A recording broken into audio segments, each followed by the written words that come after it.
The drama surrounding the Chicago Sky has reached a breaking point, and at the very center of it all is a player who was supposed to be their savior, Angel Reese.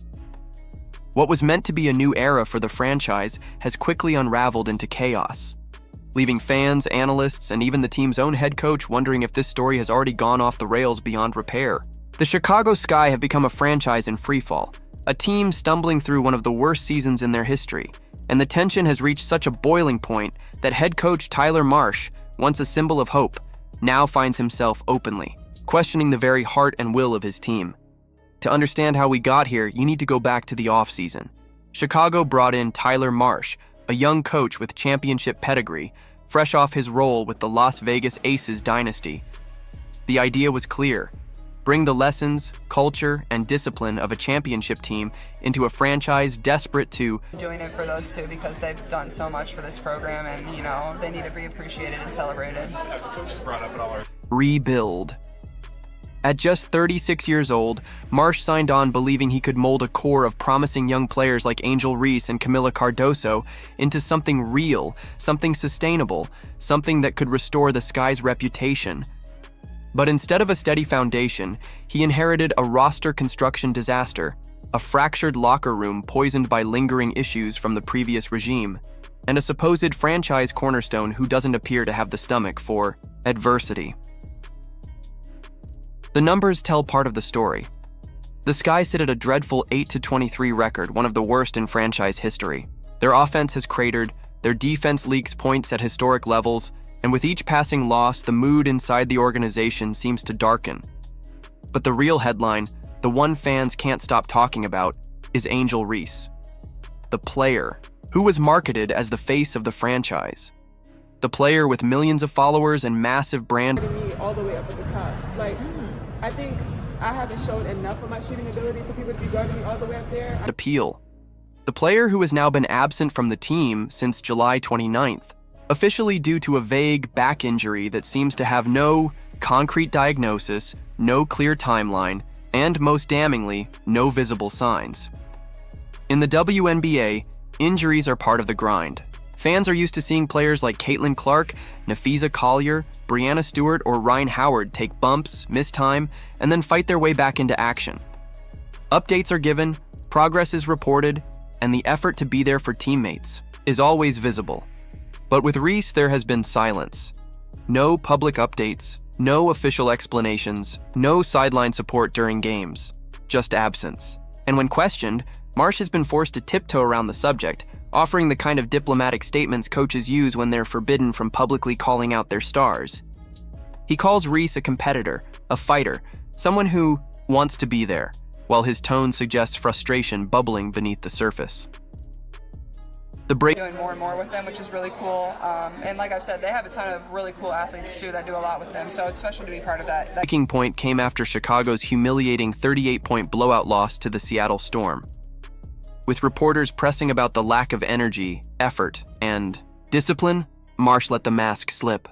He spoke bluntly about commitment, about the absence of will, about a team that simply doesn't want it badly enough. He didn't name names, but the shadow of Angel Reese loomed over every word. Marsh sounded like a man watching not only his team collapse, but his professional reputation crumble with it. And here's the harsh truth. Reese's so-called back injury has all the hallmarks of a checked-out superstar. She was healthy enough to play 32 minutes on July 29th against Washington, healthy enough to show up for appearances and post cryptic messages on social media, healthy enough to continue building her brand. But when it came to showing up for her team in the middle of an 8-game losing streak, she was nowhere to be found. It just feels good to be back in the Midwest. I feel like I'm finally back with my people. They understand me, they understand my humor, but it's awesome. Fans noticed, media noticed, her own teammates noticed. And when you're supposed to be the cornerstone of a franchise, that kind of absence doesn't go unnoticed. It festers. This isn't an isolated pattern either. Critics have pointed out that Reese has a history of stepping away when the situation gets tough. She left Maryland. She walked away from Unraveled when her team was losing. At LSU, she had the luxury of a stacked roster to insulate her. But in Chicago, where leadership and accountability are needed most, her response appears to be quitting. And that word, quit, has become the flashpoint of this entire saga. Because in the world of professional sports, injuries happen. Struggles happen. But quitting? That's unforgivable. That's the one sin a franchise, a fan base, and a locker room will never forget. And for a player voted into the All-Star game by millions of fans, Calais is definitely up there. I think I let people be physical with me, so that's probably something that I need to be working on. Quitting isn't just damaging her reputation. It's torching the credibility of an entire organization. But if Reese is the lightning rod, the storm is much bigger than her alone. Tyler Marsh is caught in an impossible position. He has a roster assembled by general manager Jeff Pagliarca that was flawed from the very beginning. The Sky bet on aging veterans like Kia Nurse, Rachel Banham, and Rebecca Allen while trading away pieces of the future. They let Kennedy Carter, their leading scorer at 17.5 points per game, walk away after locker room conflicts. That decision, at the time, was justified as a move to clean up culture. But now, months later, it's clear Carter wasn't the problem. She was the scapegoat. Carter's cryptic post about consistently making layups after her release was widely seen as a shot at Reese, who had one of the league's worst percentages on layup attempts. And the irony could not be sharper. They make it pretty easy just to kind of go out there and have some fun. Carter, labeled as the distraction, is thriving elsewhere while mocking her old team from afar. Meanwhile, Reese, the supposed leader, has disappeared during the darkest stretch of the season. Without Carter's scoring and with Reese's absence, the Sky have collapsed offensively, averaging under 70 points per game during their freefall. Marsh knows what winning culture looks like. In Las Vegas, he saw stars sacrifice. He saw veterans hold teammates accountable. He saw players show up hurt or not, because the standard demanded it. In Chicago, that culture is non-existent. Players don't hold each other accountable. The franchise player is missing in action. The front office is silent while the season burns down. And Marsh, caught in the middle, is being judged by results he can't possibly control. The statistics back up his frustration. The Sky's defense is the worst in the league, allowing nearly 90 points a game. Opponents are shooting almost 47%. And also, I reflect back on my career, and I know I gave it every single thing I had, and there are so many people against them.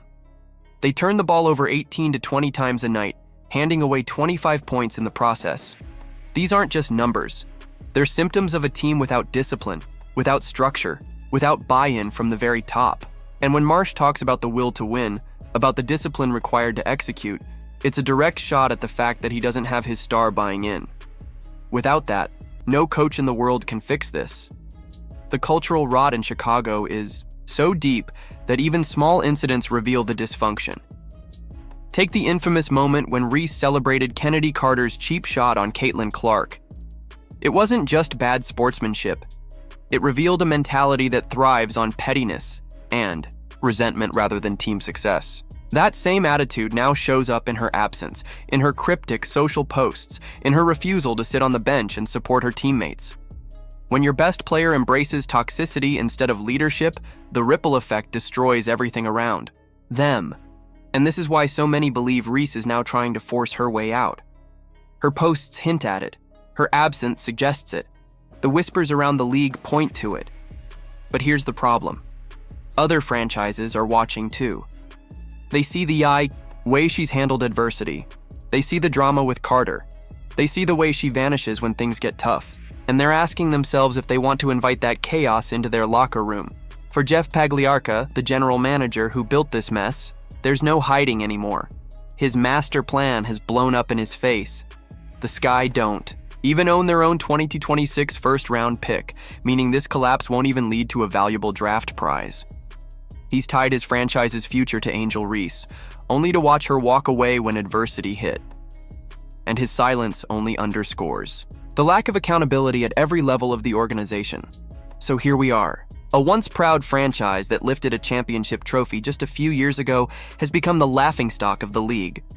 A coach with championship DNA is being dragged down by a roster and culture he didn't create. A franchise player with Millions of fans is being exposed as someone unwilling to sacrifice for her team, and a front office is watching it all burn, powerless or unwilling to fix it. This is the tragedy of the Chicago Sky. A team undone not by bad luck, but by bad culture.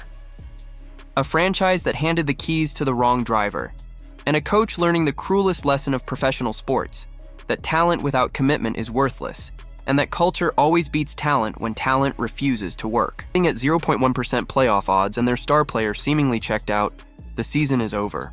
The only question left is how much damage will remain once the dust settles. How much of Marsh's reputation will be scarred by this disaster? How many fans will walk away? And how long before Reese herself makes it official that she wants out? One thing is certain. This is no longer about injuries, no longer about X's and O's. This is about culture, accountability, and the brutal truth that a franchise without leadership at the top cannot survive at the bottom.